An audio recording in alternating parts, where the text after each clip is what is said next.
Hello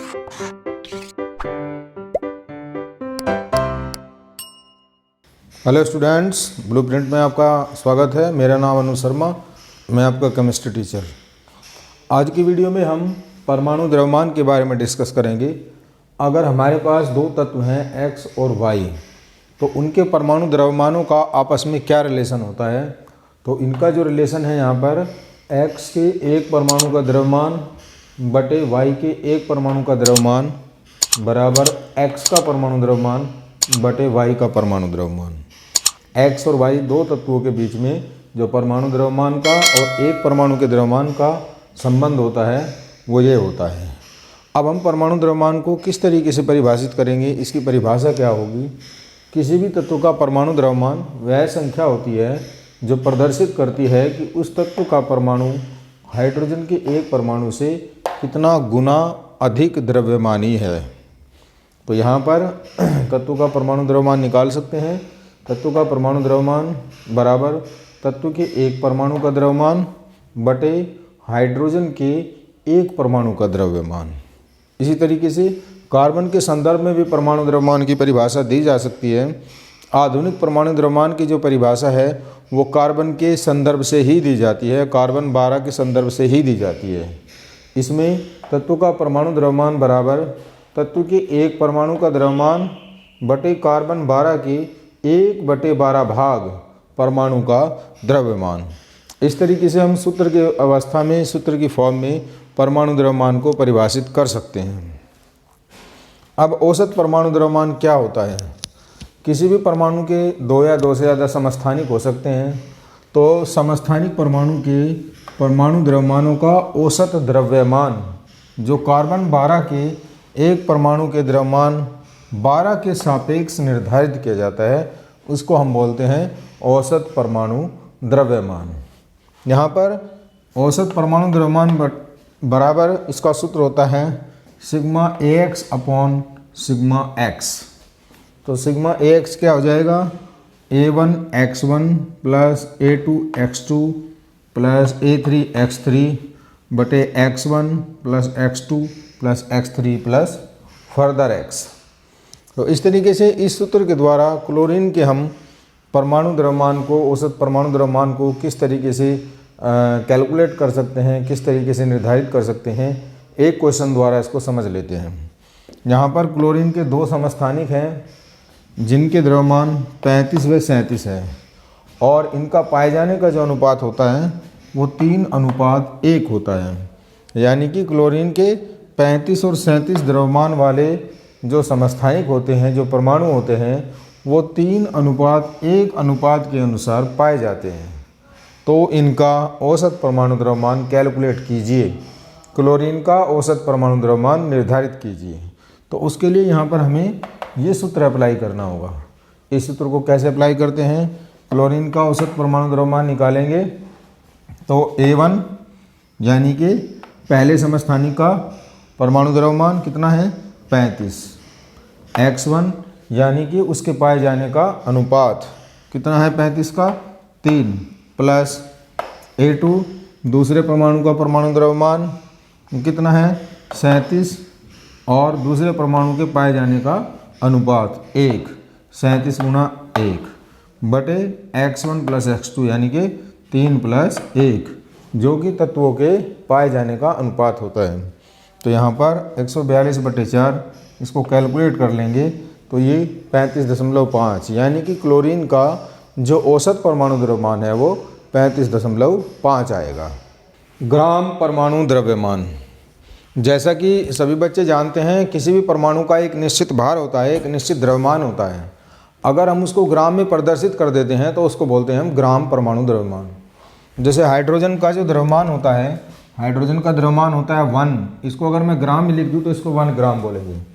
जैसे oxygen का होता है परमाणु द्रव्यमान जो होता है वो परमाणु क्रमांक का डबल होता है, बिल्कुल दुगना होगा या लगभग बराबर दुगना होता है। तो ऑक्सीजन का 16 ग्राम होता है, क्लोरीन का 71 ग्राम होता है और सल्फर का 32 ग्राम होता है। प्रत्येक परमाणु का जो द्रव्यमान होता है वो निश्चित होता है, जो भार होता है वो एक निश्चित होता है। ये एक्सपेरिमेंट द्वारा साइंटिस्टों ने प्रूव किया हुआ है। अगर हम उसको ग्राम में प्रदर्शित कर देते हैं तो उसको ग्राम परमाणु द्रव्यमान कहते हैं। तो किसी तत्व के परमाणु का ग्राम में द्रव्यमान ग्राम परमाणु द्रव्यमान कहलाता है। जैसे कार्बन के एक ग्राम परमाणु द्रव्यमान का मान 12 ग्राम होता है, जबकि कार्बन के एक परमाणु का द्रव्यमान 1.99 गुणा 10⁻⁻23 होता है। अब किसी तत्व के ग्राम परमाणुओं की संख्या कैसे निकालते हैं? किसी तत्व के अंदर जो ग्राम परमाणु होते हैं उनकी कुल संख्या हम एक सूत्र द्वारा निकालते हैं। वो सूत्र होता है तत्व का द्रव्यमान बटे तत्व का ग्राम परमाणु द्रव्यमान। इस सूत्र से हम किसी भी तत्व के अंदर ग्राम परमाणुओं की संख्या निकाल सकते हैं। तत्व के 1 ग्राम परमाणु द्रव्यमान में परमाणुओं की जो संख्या होती है वो 6.022 गुणा 10⁻23 होती है। इसको हम एवोगैड्रो संख्या भी कहते हैं।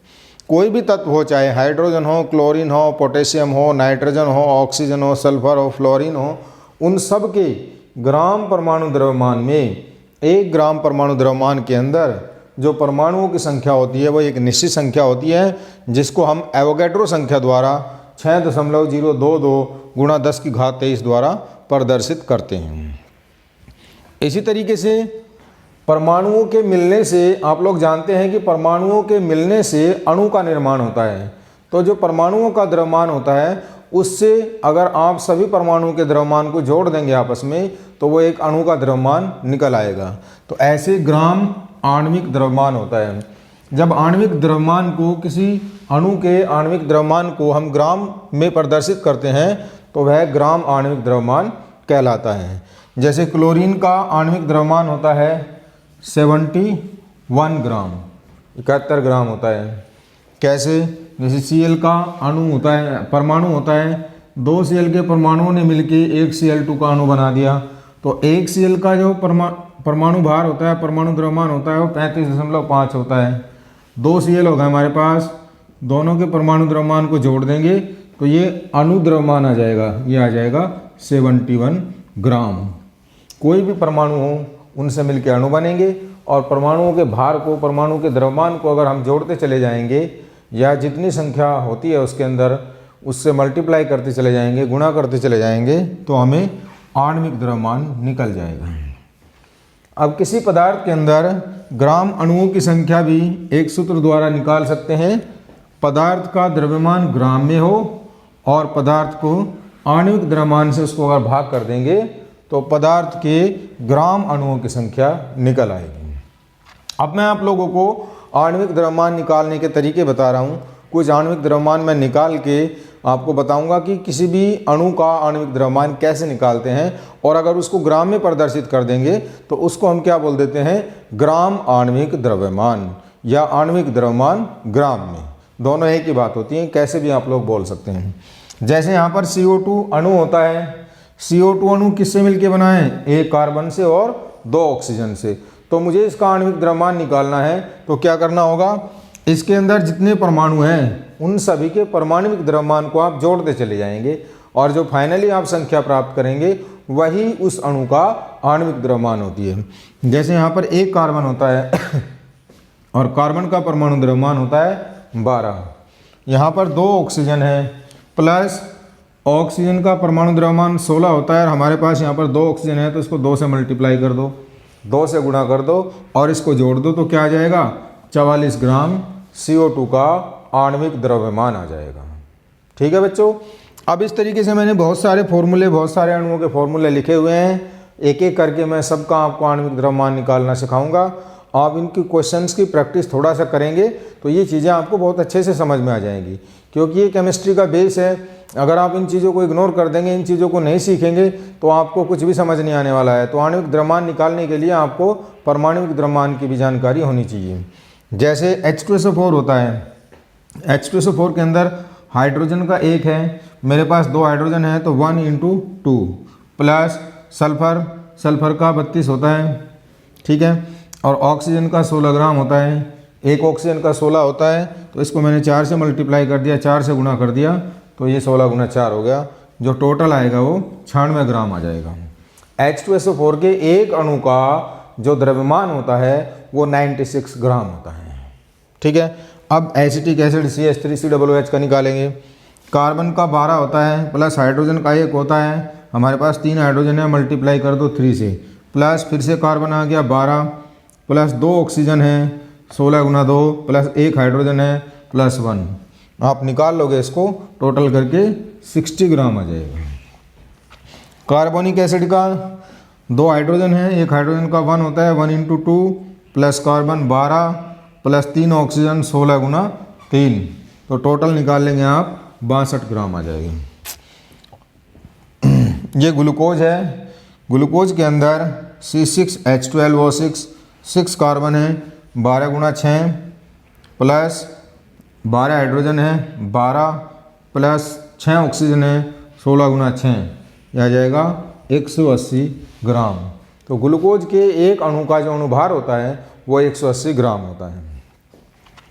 सुक्रोज चीनी शुगर, इसका आपको निकालना है तो 12 गुना 12 कार्बन हो गए, 22 हाइड्रोजन हो गए प्लस 1 गुना 22 प्लस 11 ऑक्सीजन हो गए हैं 16 गुना 11, कितना आ जाएगा 342 ग्राम आ जाएगा।